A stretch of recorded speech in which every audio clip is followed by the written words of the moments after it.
So if we have a look at this weekend's results, it brings into mind the title of today's podcast: Consistency is better than perfection. And it's those teams that have consistently been thereabouts that are picking up the results. And if you look at Fulham, for example, they were unfortunate. Yeah, they've lost 2-1 to Leeds, but you can look again and you can see that you see Bamford and Rafinha, those players that have been consistently good for Leeds. They stuck to their game plan, and now they're starting to pick up some wins, and they beat Fulham 2-1. Brighton again, they got a lot of stick over the past few weeks from putting X amount of goals, shots on target, are not actually penetrating, and now they're starting to pick up wins and start to pick up goals.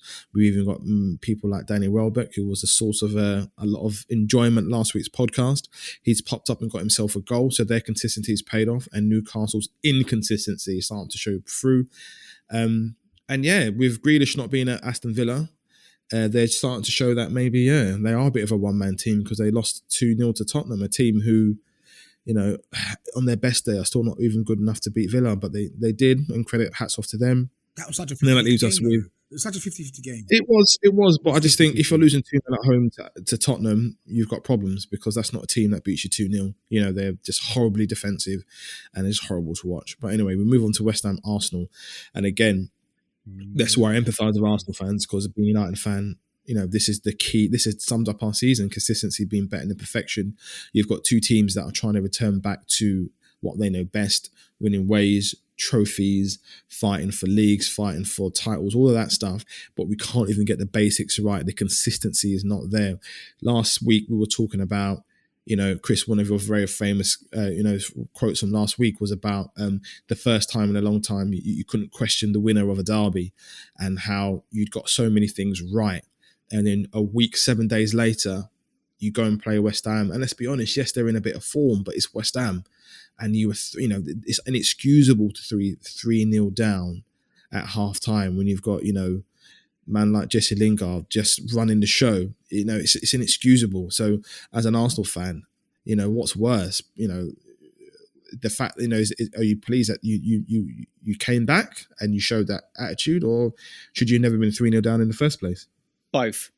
It's the same old. It's individual errors leading to goals, like giving the ball away in our own half, where we're unable to beat the press with simple pass, and that sort of comes down to some of the players. We need another centre back.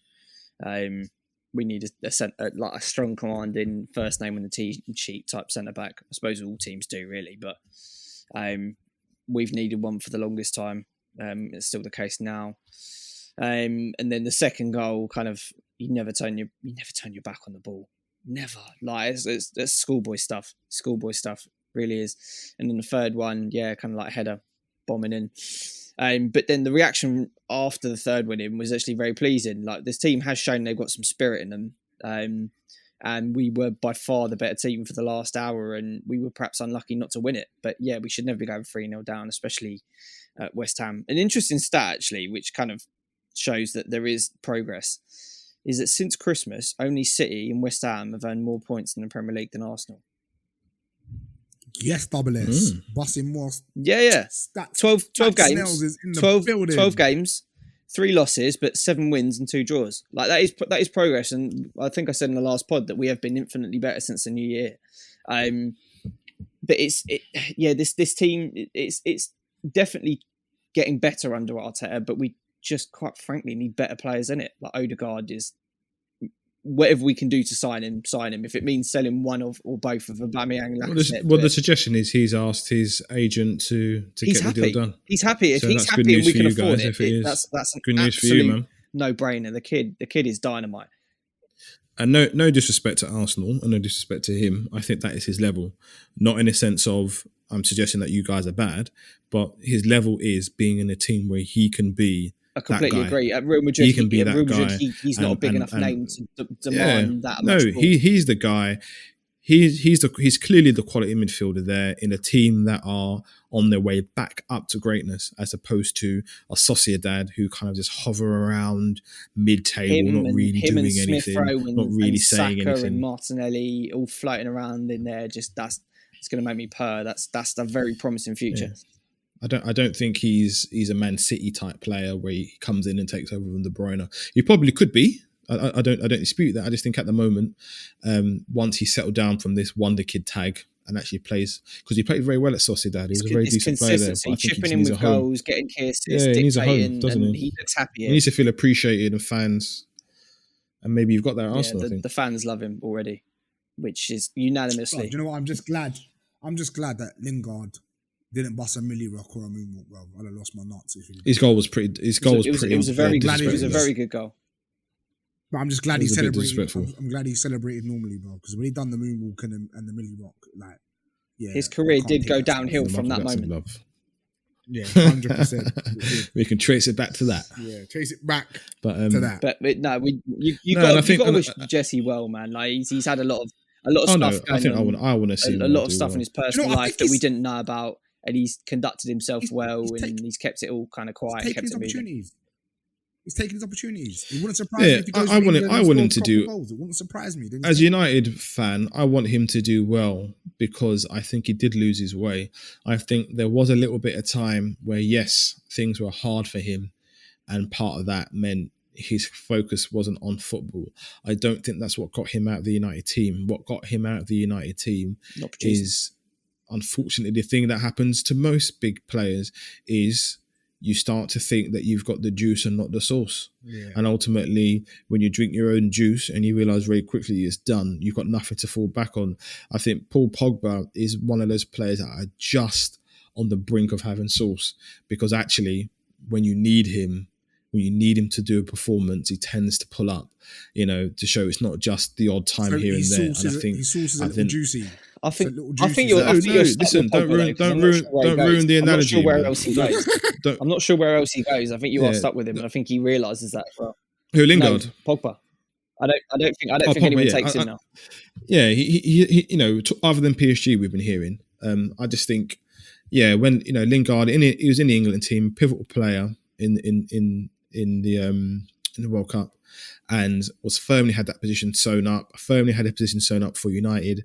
And then actually when United started to fall on the harder times, we needed people like him to step up and be the man that he thought he was, instead of releasing Jay Ling's clothing lines. And I hate the Graham Souness of the world. I really do. But these are the points where I actually do agree with them. You are a footballer. You are a footballer by trade. That is the most important thing. You've got to be Ronaldo level. No one's saying don't drink alcohol.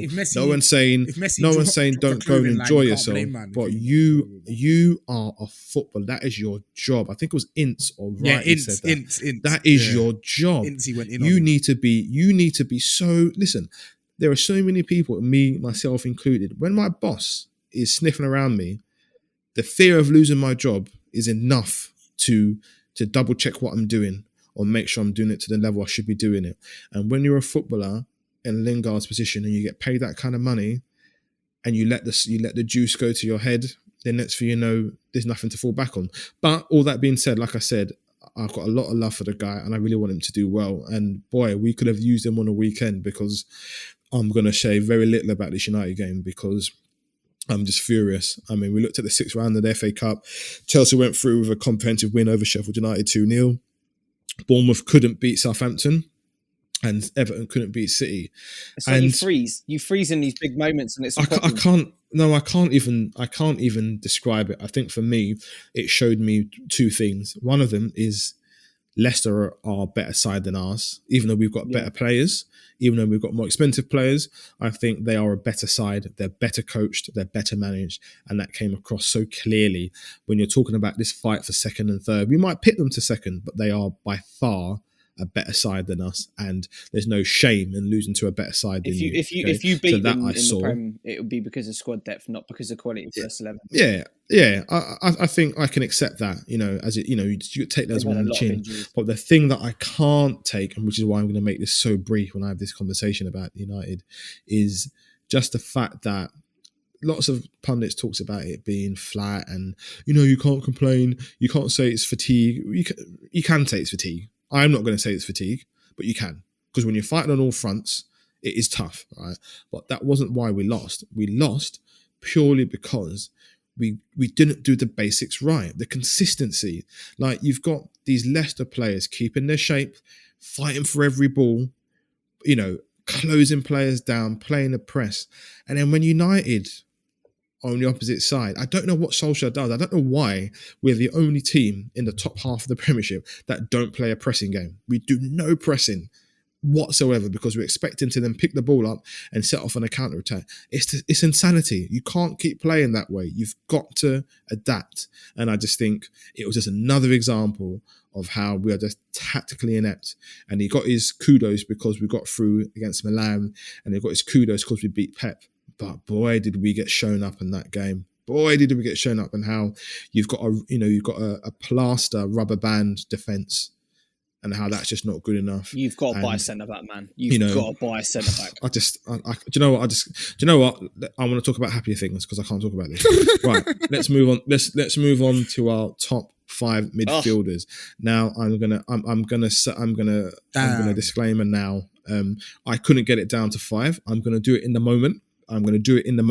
As I speak. I've got 8 midfielders written down, and I'm gonna do it in the moment because I can't split them. Mm-hmm. Okay. In order as well. So, yeah. So this is okay. So I'm going to do it in order of, so I'll do it in order of my favorite. Yeah. So not necessarily the best, my favorite, right. The ones that made the most impact on my life. Right. So the midfielder that made the most impact on my life was the original number 7. Yeah. The Leytonstone David, I know bad man. Mr. David Beckham. Oh, Lord. When I first started watching football, it was fascinating to have a man who was born, 20 minutes down the road from me to be playing football on that stage to that ability. And I still believe there are not always. I can't think of many. He's the reason why number 7 is my favorite number. He's the reason why, even to this day, I like to play in midfield. He's the reason why, I unsuccessfully take free kicks when I play. He made a very big impact. He's number 1. Number 2 is going to go to the man that made it cool to be bald. That is Mr. Zuzu himself, Mr. Zizou.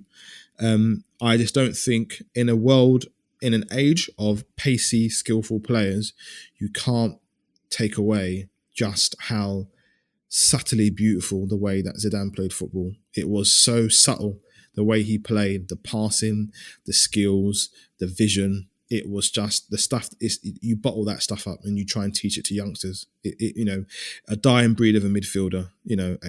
A leader and someone with absolute dynamite touch in his feet. So he's going to go at number 2 for me. Oh gosh, now I've got 6 to pick from. I'm going to throw. Oh gosh, I can't even do it. Wait, you should have let someone else go first. Then. So I'm going to take out Ronaldinho. He's a winger. That's fine. Put him in. I'm going to take him out. And I'm maybe going to leave him to forwards. Well? No. I'm just taking him out. Number 3 is going to go to Riquelme. Okay. Juan Roman. He was again somebody who, I'm a fan of the beautiful art, and my goodness, as midfielders go, that aren't blessed with pace. He's kind of in that Zidane mold for me. These are players that are timeless, that don't get the accolades that don't get the accolades they deserve, but were monumental midfielders. He's number 3. Number 4 is going to go to another non-pacey midfielder, but was bags and bags and bags of technical ability.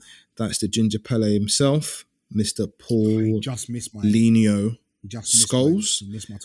I don't think much needs to be said about this guy, other than the fact that you're not going to find better midfielders, and these are the kind of midfielders that the big dogs of international football were talking about as the most worthy opponents. And number 5 goes to another personal favourite of mine, and another reason why I decided to move back down the field from a forward to a midfielder, and that is Mr. Andrea Hilo. The reason why I liked him so much is because he actually started off life as a forward for Inter, and played for all 3 of the big clubs, Inter, Juve and AC, and slowly moved back to that deep line deep line, a playmaker role. I think he kind of was the birth of that in the 90s. You know, he's again dynamite touch and vision, and it was between him and Iniesta. But I never really rated Iniesta growing up. I think now looking at him, I can see what the quality is. But that's it. Bex, Zidane, Riquelme, Scholes, Pirlo, and I've left out 2. Do you know what, Al? Right, on to the next one. Top 5 was very hard.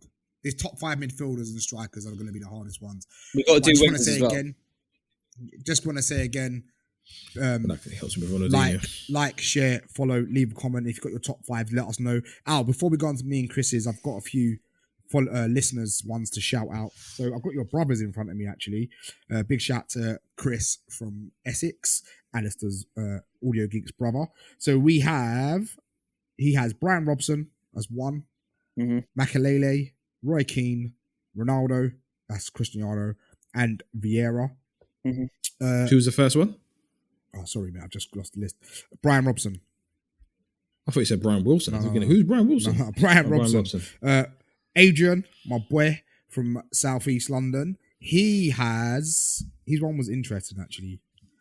Maradona, 1, Georgie Hadji, 2, Cristiano Ronaldo, Ruud Gullit, and Carlos Valderrama. This old school, boy. Yeah. Also got Stephen from Chester, who has Brian Robson 1, Glenn Hoddle, Chris Waddle, Pirlo, and Paul Scholes.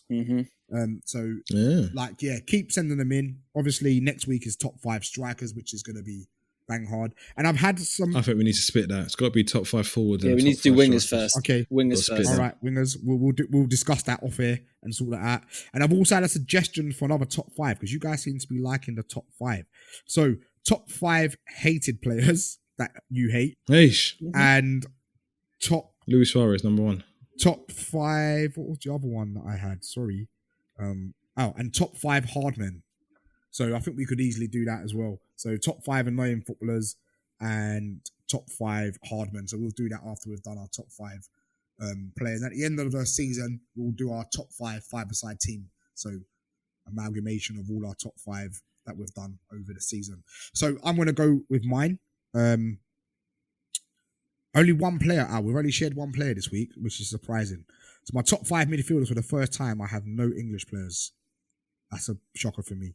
So at 5, I've got Clarence Seedorf, like legendary. Bad man. 4, I've got Pavel Nedved, just too big.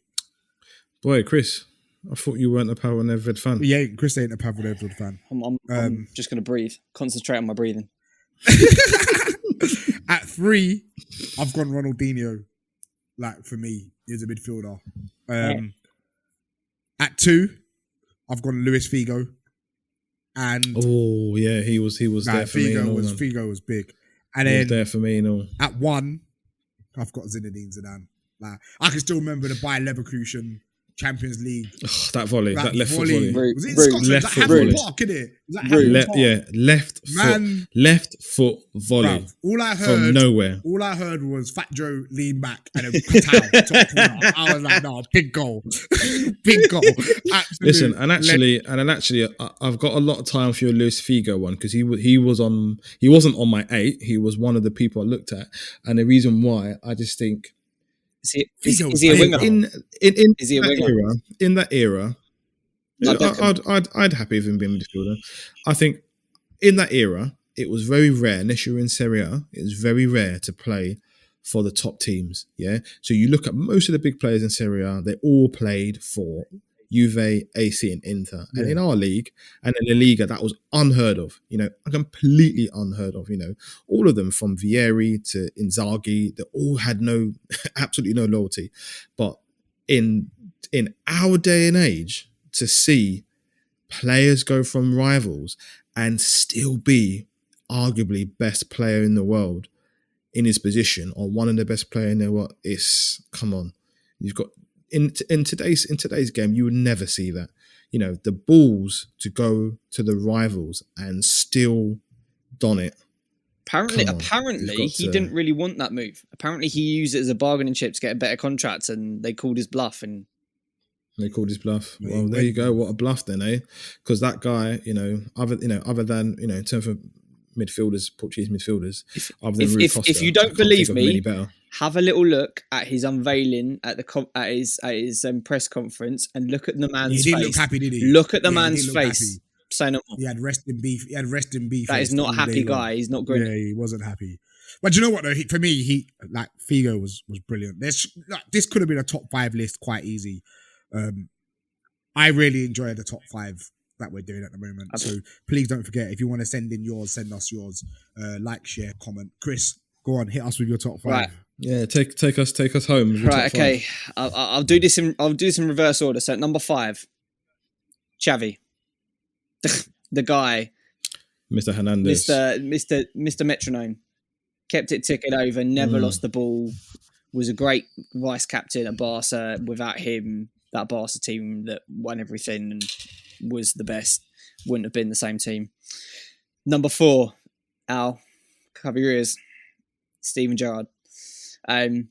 He could do. The man could do everything.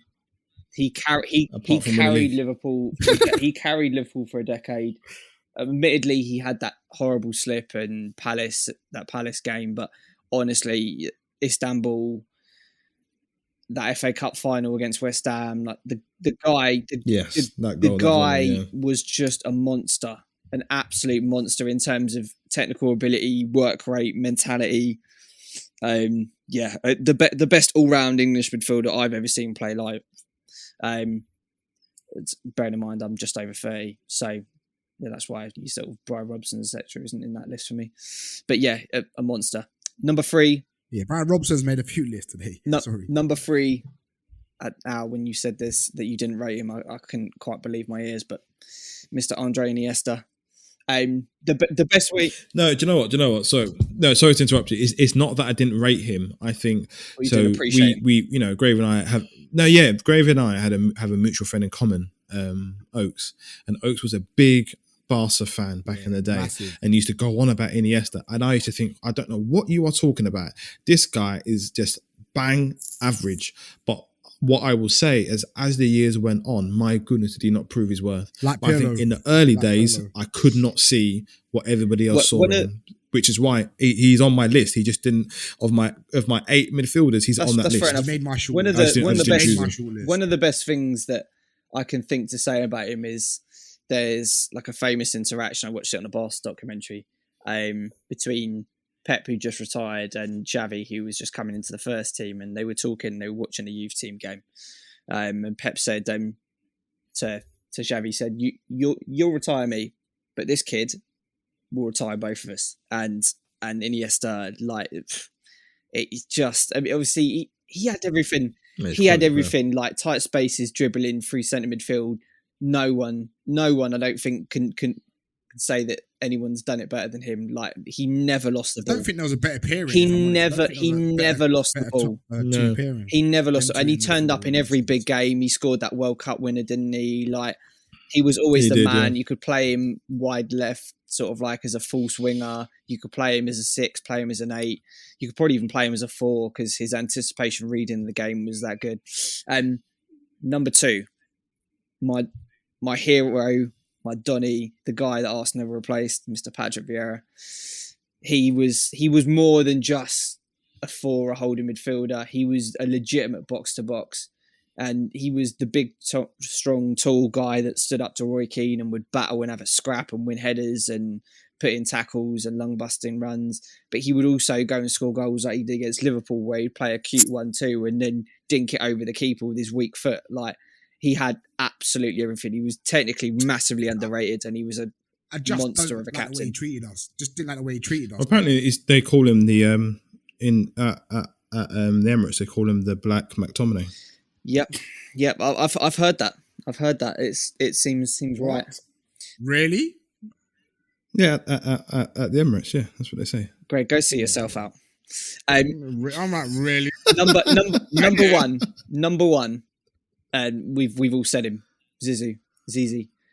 That guy, man. I could talk all lean, day. Mr. Lean back himself, just bro. both feet, Mr. chest, shoulders. He would. I headbutt you in the chest and make it look good. He You know would. what I He mean? would Patow.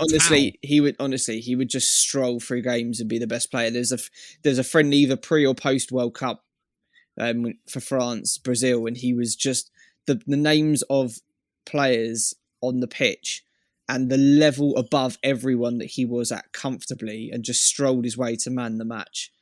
Just his touch, his vision, his awareness, his strength, his speed, which was underrated. Like, he could burst through midfield, but then he would always pick the right pass.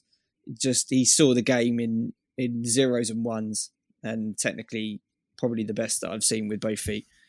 And I've seen Santi Cazorla play. Leaving Cazorla out was a madness for me. A player that Ferguson turned down.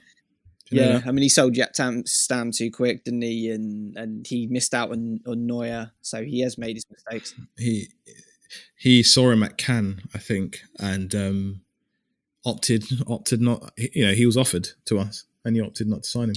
But you don't know that trajectory. He might not have been the same player. Exactly. Of course, but I just think you'd like to think there are not many players who were of absolute phenomenal quality that started off life terribly. Ronaldo didn't start off life terribly. He just wasn't mature enough yet. Yeah. He had the skill, he had the ability. He had the bootcut. And it's just, it's one of those things, isn't it? I think when I think of Zidane, he's one of those players that, when you think of specific style football kits, when you think of the France collared blue shirt with the white stripe that's down the the 98 middle. one, yeah? Yeah, you can only think Trezeguet, Zidane. These are players that iconically. Let me go on eBay. Let me go on eBay real quick. Find me a Real Madrid shirt with 5 on the back. Like, I need, exactly. the guy. I mean. Iconic shirts, definitely. And to wear number 5 as well and put sauce on number 5. Like, come on. And that's the thing, isn't it? These youngsters and Chris, I'm gonna move you up a notch and not say put you in the youngster barrier of these newfound football fans that go to the ground and boo their players and come out with something. Listen, they missed out a golden age of midfielders. If you cannot put Zidane in your top 5 midfielders, you don't know football. You don't know. You do not know football. You do not know football whatsoever, because that guy transformed that role as a mate. To this day, I can't think of any players that excited me more than watching him play. He was an absolute Donny. If he played in Soccer Donny. Aid or something, I would watch it just to see him have a 10-minute cameo, Donny. like a monster. Nah, man, he was epic. He was epic. He was epic. He was big. He was big. And you know what? He was quiet. Man just went about like, he was one of them players that would not be on social media today if he was playing. He just seems like that guy. He just wouldn't have time for it. Do you know what I mean? His sole purpose was playing football and collecting trophies. And by golly, did he collect trophies? So yeah, but top quiz. Where is his actual descent? Algerian. Yeah. Algeria. Yeah. Correct. And that's one of the reasons why I loved him. I just thought, listen, he African, mate. He African. All right. Don't be confused by his light skin tone. He African, mate. And that's why he deserves his accolades. That's why I got to from his other African brother. To what Jamaica are trying to do now, bro. We're trying to get them players that have that allegiance to us, with their parents or grandparents, and like, boy, we could have a decent team. Like, actually a decent team, Jamaica.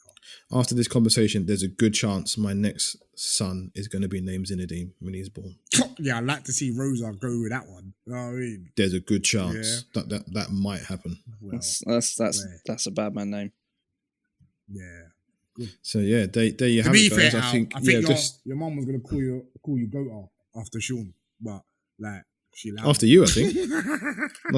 after she met your mum and realised what she was gonna call you, because you were born before me, weren't you? You know what I mean? Like, you didn't call Sean Gutter. He's getting fresh. He's like, I said, I thought you called him Greg. No, we just called him Goater because he just every time you just feed him. You're damn right. Man, not eat, bro. I'm a goat, bro. I'm the greatest of all time. Don't ever forget that. Goat. Put some respect on my name. Yeah, some respect. Okay. Depends what you're the greatest of doing, really. Greatest of all time. You name it. You name it. Exactly. You know what? This is and that team. You two like brings us. to a timely end before this guy starts to trying to work out the difference between sauce and juice. So yeah, as just to echo Mr. Golden Child there, yeah, send in your top fives, man, because I'm sure you've got lots of things to say about our top fives, and people will say, how can you rate Bex higher than Zidane? I'm not saying that at all. That's stupid. What I'm saying is, in terms of impact on my life, being from East London and seeing an East Londoner who was born down the road from me turning out for Real Madrid and my favourite team, Man United, was inspiring for me. So that's why he's at number one. But in terms of best players of all time, yes, of course I'm putting Zidane there as number one. But, keep sending in your top five, and we will be concluding that very soon. So, right, it's been a really action-packed pod, a pod that I had initially described that had been 45 minutes. We're well over that. So happy editing for me. But first and foremost, I'd like to say a big thank you to Snells for coming on. Thank you. Yeah, let's wrap this up before Greg runs up my unlimited internet. And then I'm going to pass it over to DJ Golden Child to take us home. Yeah, you know what, guys? I love these. I love this podcast. I'm loving the whole top five thing. We are still looking for fans. So if you are a fan of a club and you want to come on and talk about your club, then please hit us up on the emails, which is linked in the bio. Or you can just send us a direct message to one of our Instagrams and jump on. But you know what? It's been a pleasure. And I want to say everybody be happy, everyone be good, and peace.